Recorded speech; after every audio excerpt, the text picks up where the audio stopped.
हाल ही में चमत्कारी बागेश्वर बाबा और जया किशोरी के शादी को लेकर काफी बातें चर्चा में चल रही हैं। और हाल ही में एक इंटरव्यू में जया किशोरी से पूछा गया कि उनको एक कैसा पति चाहिए, तो उन्होंने कुछ इस तरीके से उसका जवाब दिया। आइए जानते हैं।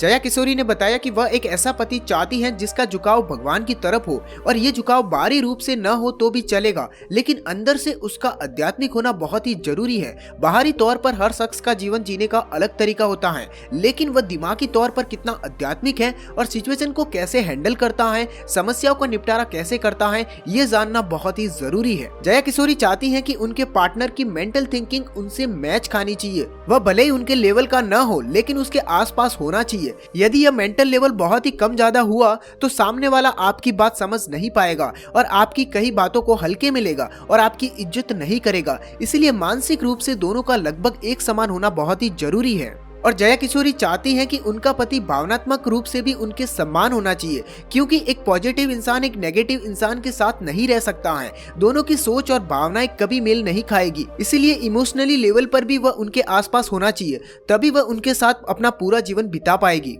जया किशोरी ने यह भी कहा कि वह शादी सिर्फ इसलिए करेगी क्योंकि शादी बहुत ही बड़ी जिम्मेदारी का काम होता है। आपको एक ऐसे पार्टनर के साथ में अगले 50 से 60 साल एक ही कमरे में बिताने होते हैं, इसीलिए जब उन्हें कोई सही बंदा मिल जाएगा तब वे शादी कर लेगी। इससे पहले एक और इंटरव्यू में जया किशोरी ने यह भी कहा था कि वह अपने माँ बाप से बहुत ही ज्यादा प्यार करती है और उनके बिना एक पल भी नहीं रह सकती। इसीलिए उनकी कोशिश यही रहेगी कि वह ऐसे शख्स से शादी करे जो उनके शहर का रहने वाला हो, और इस तरह से उन्हें जब भी माँ बाप की याद आए तो वो उनसे मिलने जा पाए। यदि शख्स दूसरे शहर का हो तो उन्हें उनके माता पिता के आसपास शिफ्ट होना होगा। तो दोस्तों, ये थे जया किशोरी के शादी को लेकर विचार।